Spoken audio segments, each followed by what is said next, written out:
저는 하나님과 동행이라는 말을 하면 성경의 인물 중에서 두 사람이 떠오릅니다. 그 중에 하나는 여러분 창세기 5장을 보면 에녹이라는 사람 나오죠.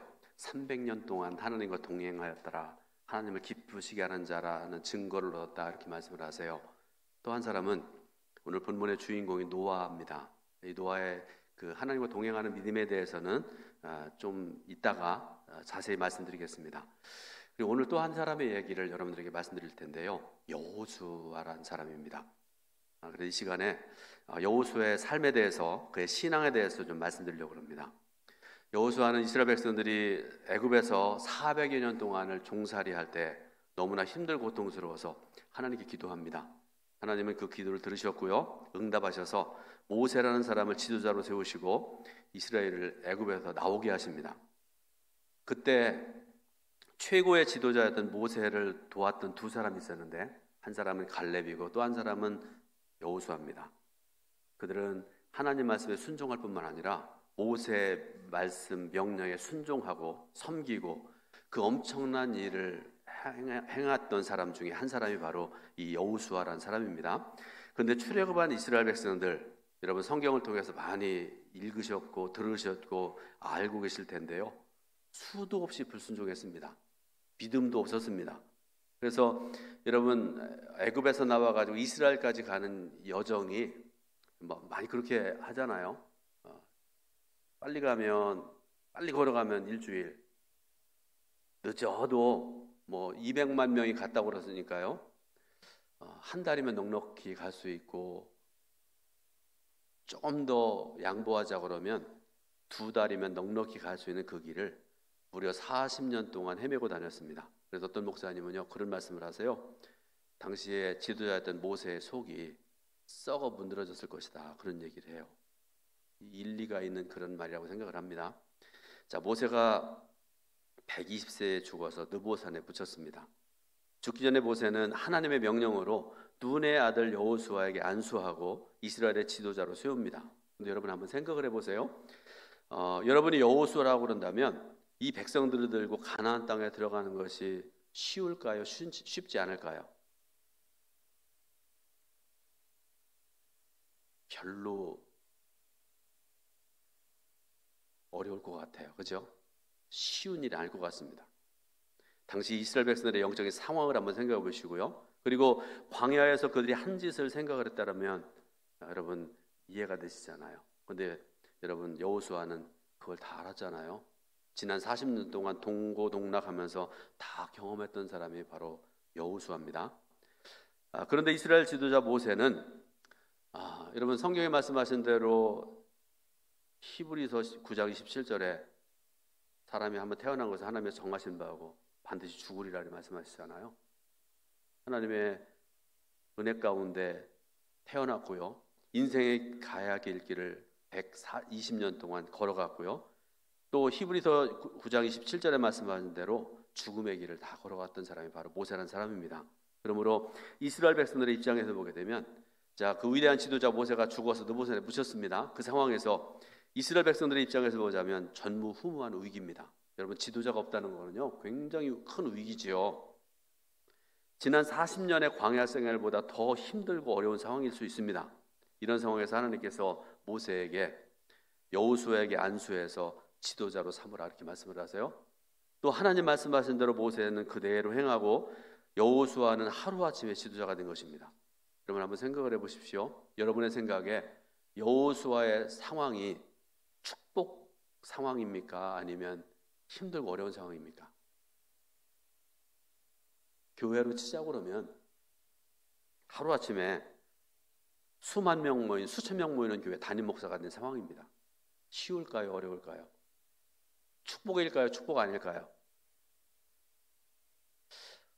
예를 들어 보겠습니다. 제가 몇 달 전에 새벽 기도 시간에 말씀드렸고, 어제 가족 예배 시간에도 제가 저희 가족들이 다 알기 때문에 말씀드렸는데요. 몇 달 전에 고향 후배 목사님이 인천에는 큰 교회, 우리 교회보다 큰 교회입니다. 그 교회 담임 목사로 이제 초빙을 받아서 이제 2월 마지막 주간에 이제 가게 된 부임한다고 이렇게 하는데요. 저한테 제일 먼저 얘기를 했습니다. 형님만 기도해 달라고 그래서 제가 그런 얘기했습니다. 그래, 이 목사님 어머니가 그렇게 평생 기도로 사시더니 그 어머니는요, 저녁 잡수시면 교회 오시는 분들이세요. 세 분 권사님이 계셨습니다. 항상 기도하시고 밤새도록 기도하시고 그리고 새벽기도 마치고 집으로 가시고, 저 어머니도 그 중에 한 분이었고요. 이 목사님의 어머님도 그런 분이셨습니다. 그래서 제가 그런 얘기했습니다. 이 목사 어머님이 평생 기도로 사시더니 아드님이 복을 받는다. 축하한다. 겸손하게 잘 목회해라. 그런 말씀드렸습니다. 그런데 또 다른 고향 후배 목사와 통화하던 중에 이런 말을 들었습니다. 형님, 큰 교회 담임 목사로 부임하는 것이 굉장히 부담되고 어려운 목회가 될 것 같은데요. 그런 얘기를 해요. 생각해보니까 그래요. 일리가 있는 말입니다. 근데 분명한 것은 주님 마음 품고 목회를 잘 해야 된다는 것이죠. 마찬가지로 현재 여러분, 우리가 지금 살아가고 있는 2024년 지금 2월 달 현재에 힘겹고 버거운 현실에 대한 답답함으로 몸부림치는 사람들이 굉장히 많은 것 같습니다. 불투명한 미래에 대한 두려움, 염려와 고민을 떨쳐버리고 싶어도 좀처럼 떨쳐버릴 수가 없는 그런 상황인 것 같습니다. 막막한 현실과 미래에 대한 불안이 우리의 가슴을 죄어오고 나도 모르게 입술에서 불평과 원망이 쏟아나오는 그런 상황 등이 있습니다. 분명히 길은 있을 거예요. 그렇지만 여러분, 그 길이 보이지 않잖아요. 그래서 다시 여호수아로 돌아가서 이스라엘의 지도자로 세움받은 여호수아에게는 두려움이 생길 수밖에 없는 그런 상황입니다. 스스로 생각을 해봐도요, 자신감이 없어요. 이제까지는 여러분, 하나님께서 말씀하신 모세가 시키는 대로 하면 됐잖아요. 근데 지금 그게 아니지 않습니까? 또 그 위대했던 지도자였던 모세와 자신을 비교해봐도 너무나 초라해요. 그 위대한 지도자 뒤따라서 내가 어떤 일을 행할 것인가 너무나 초라합니다.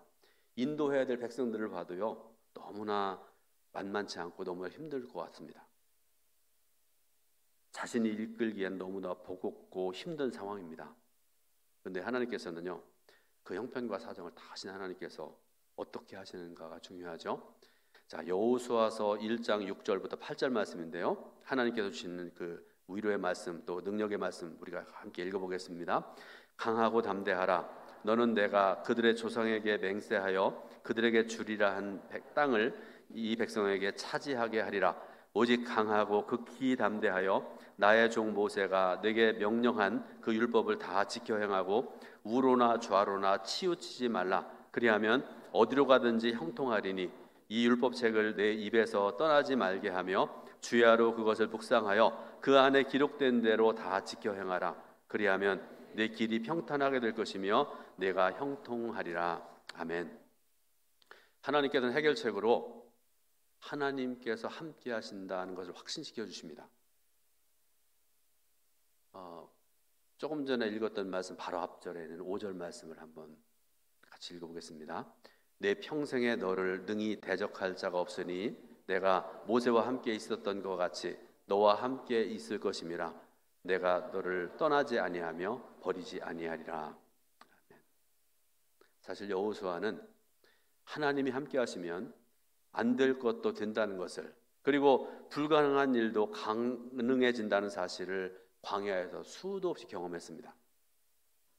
홍해도 갈라져서 마른 길을 냈고요, 목이 마를 때 반석에서 생수가 솟아나와서 마시기도 했습니다. 먹을 것이 없어서 불평할 때 하늘에서 만나와 메추라기를 내려주셨습니다. 40년 광야길을 헤매고 다녔지만 발이 부르트지 않게 하셨다, 이렇게 말씀을 하세요. 질병에 걸리지 않게 하셨다, 이렇게 말씀을 하세요. 이런 광야 여정을 다 아는 여호수아입니다. 그런 여호수아에게 하나님께서 나와 함께 하신다는 것보다 더 소중한 것이 없습니다. 그런데 여러분, 이 말씀이 여호수아에게만 해당되는 거 아니죠. 저의 인생에도, 여러분들의 인생에도 가장 먼저 점검해야 될 것은 바로 하나님과의 동행 여부입니다. 여러분, 하나님과 동행하세요? 혹시 좀 못했더라도 아멘 하시면 좋을 것 같은데, 근데 여러분, 가장 큰 행복이고 가장 큰 복은 하나님과 동행 여부라고 말씀드렸잖아요. 반대로 우리 인생의 가장 큰 불행은요, 하나님과 동행하지 못함입니다. 목회한다고 그러면서, 내가 큰 일을 한다고 그러면서 하나님과 동행하지 않고 일을 한다고 하는 건요, 이거 어불성설 중에 그런 어불성설이 없습니다. 예를 들어 볼게요. 여러분, 사울의 예를 한번 생각을 해보세요. 그가 하나님과 동행할 때는 얼마나 겸손했는지 몰라요. 그 잘나고 그 훌륭한 사람이 하나님과 동행하는 그런 삶을 살아갈 때 아주 겸손하고 하나님께서 그를 귀하게 쓰셨습니다. 그런데 하나님과 동행하는 삶을 포기하고 인간적인 욕망과 기득권의 노예가 됐을 때 비참한 인생으로 전락하고 말았습니다. 다시 한번 말씀드립니다. 여러분, 우리가 인생을 살아가는데, 저 같은 사람이 목회하는데, 여러분들이 신앙생활을 하고 직장에서 일을 하고 모든 일을 행하는데 가장 중요한 것은요, 실력과 환경이나 학벌 이런 게 아닙니다. 하나님의 함께 하심입니다. 또 한 가지, 우리는 형통이라는 말을 참 좋아해요. 제가 이번 명절에 저한테 문자 보내신 분들이 굉장히 많아요. 그림도 보내시고 그러는데 형통이라는 말씀들을 많이 쓰세요. 그래서 저는 형통이라는 말 들을 때마다 아멘 하거든요. 우리 성도 여러분들의 삶 속에 형통의 축복이 임하시길 축원합니다. 참 좋아하죠. 듣기도 좋습니다. 형통이라는 말은요, 막힘이 없고 거침없이 일이 술술 풀리는 것을 연상하는 그런 단어입니다. 그런데 성경에서 형통의 삶을 살았던 가장 대표적인 사람 중에 하나가 바로 요셉이라는 사람이죠. 그의 인생을 한번 생각을 해보세요. 그의 삶이 술술 잘 풀리는 그런 삶이었습니까? 오히려 노예로 팔려갔고요, 옥에 갇혔고요, 오해받고 도망다니는 신세가 됐습니다. 그런데도 성경은 요셉의 삶을 가리켜서 형통한 삶이었다 이렇게 말씀을 하세요. 왜 그런 것일까? 그 이유를 알아야 되잖아요. 성경이 말씀하는 형통은 하나님의 함께 하심을 가리키는 것이기 때문에 그렇습니다. 그렇다면 여호수아와 이스라엘 백성이 형통할 수 있는 비결은 무엇일까? 여러분 잘 들으세요. 좌로나 우로나 치우치지 아니하고 하나님의 말씀, 하나님의 율법을 온전하게 순종하는 것. 구약 성경의 용어로 보면 그렇습니다. 하나님 말씀을 기준으로 삼아 걸어갈 때 어디로 가든지 무슨 일을 하든지 걱정할 것이 없습니다. 하나님께서 함께 하시는 인생이기 때문에 그렇고요, 삶이기 때문에 그렇습니다. 하나님께서 도우시니까 노예 생활 속에서도 형통하고요, 하나님께서 함께 하시니까 감옥살이를 하는데도 형통한다 그렇게 말씀을 하고 계시고요, 하나님이 함께 하시니까 유대 광야로 다녀도 이방 나라에 도망치는 신세가 될지라도 형통한 삶을 살았다 이렇게 말씀하시는 거지요. 오늘 예배드리는 성도 여러분들에게도 하나님께서 형통하게 하시는 복을 주시기를 주님의 이름으로 축원드립니다. 오늘 우리가 함께 읽은 본문은 창세기 6장 9절부터 22절입니다. 하나님과 동행하는 삶을 살았던, 형통하는 삶을 살았던 큰 믿음의 사람이 나오는데요, 그 사람이 바로 노아라는 사람입니다. 그가 살았던 시대는요, 영적으로 크게 타락했던 그런 시대입니다. 얼마나 타락했는지를 알려주는 말씀이 본문 창세기 6장 11절부터 13절 말씀에 있는데요, 여러분 그 말씀을 읽어보겠습니다. 그때 온 땅이 하나님 앞에 부패하여 포악함이 땅에 가득한지라 하나님이 보신즉 땅이 부패하였으니 이는 땅에서 모든 혈육이 있는 자의 행위가 부패함이었더라. 하나님이 노아에게 이르시되 모든 혈육 있는 자의 포악함이 땅에 가득함으로 그 끝날이 내 앞에 이르렀으니 내가 그들을 땅과 함께 멸하리라. 아멘. 여러분, 노아 시대의 그 부패함을 옆 단어로 말씀드리면 부패 반복, 부패하고 또 부패했다, 포악했다라는 것으로 요약될 수 있습니다. 그래서 하나님께서 그 모습을 보시고 어떻게 판단하세요? 내가 그들과 함께 그들을 땅과 함께 멸하리라 이렇게 말씀을 하세요. 그런데 여러분, 이 노아 시대를 얘기하면서 많은 사람들이 그 시대와 다름없는 시대가 바로 우리 시대라고 얘기하는 사람들이 많아요. 바로 2024년 우리가 살아가고 있는 이 시대입니다. 제가 이런 말 하면 어떤 성도들은 우리 시대를 너무나 폄하하는 것이 아닌가, 비관적으로 보는 것이 아닌가, 그런 생각을 하는 분들이 있을 것 같기도 하고요. 안 좋아할 수도 있습니다. 그런데 여러분 가만히 한번 생각을 해보세요. 지금 우리의 삶 가운데에서 노아 시대보다 그렇게 나은 거 있어요? 그런데 하나님께서는요, 그런 시대에도 우리가 흔히 말하는 비전을 주세요. 꿈을 주십니다. 길을 열어주십니다. 하나님께서 이렇게 타락한 세상 속에서도 구원의 은혜를 베푸시는 참 좋으신 하나님이신데요, 우리가 창세기 6장 읽었잖아요. 5장 말씀을 보게 되면 아담에서부터 시작해서 셋과 노아까지의 족보를 말씀을 하시는데, 그런데 이 족보는 타락한 속에서도 경건한 무리가 끊이지 아니하고 면면이 이어지고 있음을 보여주는 그런 말씀입니다. 또 하나 여러분 우리가 반드시 알아야 될 것이 있는데요, 그들은, 경건한 무리들은 소수에 불과했고요, 마침내는 그 소수조차로 사라지게 됐다, 그렇게 말씀을 하세요. 여러분, 모든 일에는 이유가 있습니다. 공부 잘하는 애는 공부 잘하는 이유가 있어요. 신앙생활 잘한 성도 이유가 있습니다. 그 소수가 다수가 되고 세상을 구원하면 좋을 텐데 보니까 그 소수조차도 사라질 수밖에 없는 그런 상황이 됐다, 이렇게 말씀을 하세요. 그 이유가 뭔지 아세요? 경건한 사람들과 불경건한 사람들 사이의 혼인 때문에 그렇다, 이렇게 말씀을 해요. 성경 말씀입니다. 창세기 6장 2절의 말씀입니다. 그 결과로 세상에는 죄악이 가득하게 되었고 사람이 마음으로 생각하는 모든 계획이 언제나 악했다, 6장 5절에서 말씀을 하고 계십니다. 그리고 하나님께서는 홍수로 세상의 더러움을 씻으시고 인류로 하여금 새롭게 시작할 수 있도록 만들어 주셨습니다. 그리고 이때에 멸망에서 벗어나 구원받는 사람들이 바로 노아와 그의 가족들이었습니다. 그러니까 여러분, 노아가 구원받게 된 것은요, 오직 하나님의 은혜였습니다. 창세기 6장 8절에 이런 말씀이 있습니다. 그러나 노아는 여호와께 은혜를 입었더라, 이렇게 말씀을 하세요. 하나님의 은혜를 힘입어서 노아는 의인이었고 당대의 완전한 자였고 하나님과 동행했다는 평가를 얻을 수가 있었다, 그런 말씀이죠.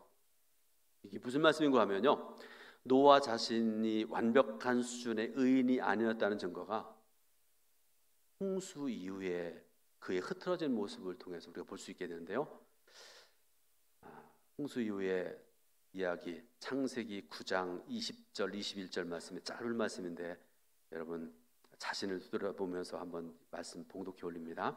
노아가 농사를 시작하여 포도나무를 심었더니 포도주를 마시고 취하여 그 장막 안에서 벌거벗은지라. 아멘. 여러분, 짧은 말씀인데 우리가 이렇게 하면 안 되겠다는 걸 교훈을 주는 그런 말씀이죠. 노아의 그 경건함, 구별된 모습에 대해서 에스겔 선지자도요, 노아를 고대에 존재했던 의인들 대표 중에 한 사람으로 제시합니다. 에스겔 14장 14절에 나와 있는 그런 말씀인데요, 그런데 노아의 의가 부패한 나라를 구원하기에는 충분치 못했다, 이렇게 말씀하고 계세요. 근데 중요한 것은 이처럼 노아는 완벽하지 못했지만 오직 하나님의 은혜로 의인이요 완전한 자가 되었다는 사실입니다. 다시 말해서 노아는, 그의 의는 자신에게서 온 것이 아니라 하나님의 은혜로 위로부터 주신 것이었다는 그런 말씀입니다. 오늘 여러분들도 형통의 삶을 살아가고 믿음으로 살아가고 영광 돌리는 삶을 살아가는 그 이유는요, 우리가 믿음이 좋아서 그런 거 아니에요. 위로부터 주신 하나님의 은혜 때문에 가능한 줄로 믿으시길 바랍니다. 창세기 6장 9절 말씀을 읽어보겠습니다. 중요한 말씀입니다. 봉독합니다. 이것이 노아의 족본이라. 노아는 의인이요 당대 완전한 자라. 그는 하나님과 동행하였으며. 아멘. 자, 노아가 하나님과 동행할 수 있었던 이유는 하나님의 은혜로 말미암았지만 하나님은 노아와 그의 가족을 구원하셔서 새로운 인류와 그들의 역사를 시작하게 하셨습니다. 여기서 노아가 의인이라 하는 것은 그가 하나님의 뜻에 따라 살았다는 것을 가리키는 그런 말씀입니다. 우리가 흔히 의라는 말을 많이 쓰잖아요. 재판과 관련해서 무죄의 의미로 사용되어집니다. 그러므로 이 단어는 재판관이신 하나님께서 그를 무죄하다고 선언하셨고, 따라서 노아가 홍수의 멸망에서부터 구원받은 것이 정당하다는 것을 보여주는 그런 말씀이기도 합니다. 또한 노아는 그의 시대에 완전한 자였다 이렇게 말씀하시죠. 그리고 이런 표현은 노아가 도덕적으로 흠이 없고 따라서 하나님과 다른 사람들로부터 비난받을 만한 일을 그에게서 찾을 수 없었다는 것을 말씀하는 것이기도 합니다.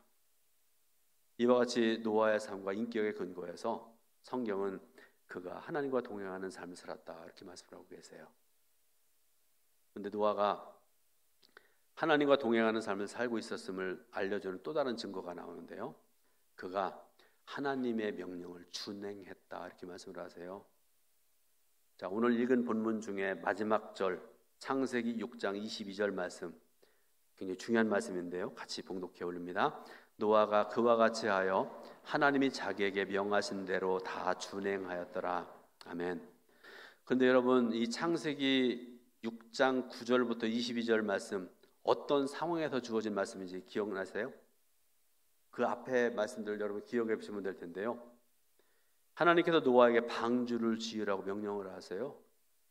작은 배가 아닙니다. 3층이나 되는 엄청나게 큰 배를 지으라고 명령을 하세요. 근데 노아는요, 하나님께서 말씀하신 대로 순종해서 모든 일을 행한 것을 전제로 해서 주신 말씀이 바로 이 창세기 6장 22절 말씀입니다. 그런데 여러분 조금 전에 읽었던 22절 중에 준행이라는 말씀이 있지요. 여러분 한번 보세요. 준행이라는 말. 한국말 말고요. 가로쳐 놓고 있는 그 한문입니다. 보시면서 말씀을 좀 들어보세요. 준행. 준자가 좇을 준, 행자는 갈행 그런 뜻입니다. 자, 준이란 말의 의미는 뭔가 하면 좇다, 순종하다, 복종하다 그런 뜻을 가지고 있는 말입니다. 그리고 행이란 말은요, 가다, 걷다, 나아가다 그런 뜻입니다. 그러니까 이 준행이라는 말의 의미는 하나님의 명령에 복종하고 나아가다 그런 뜻입니다. 노아는 하나님의 명령을 따르는 삶을 살았던 사람입니다. 하나님의 명령을 따른다는 말은 하나님께서 원하시는 방향으로 자신의 삶을 이끌어간다는 말이고요. 하나님의 목적과 방법을 자신의 것으로 받아들인다는 뜻입니다. 그렇기 때문에 그런 믿음 때문에 노아는 의인이고 완전한 자라고 불릴 수가 있었다 그런 말씀입니다. 히브리서 11장 여러분 아시죠? 믿음장입니다. 노아의 믿음에 대해서 나오는데요.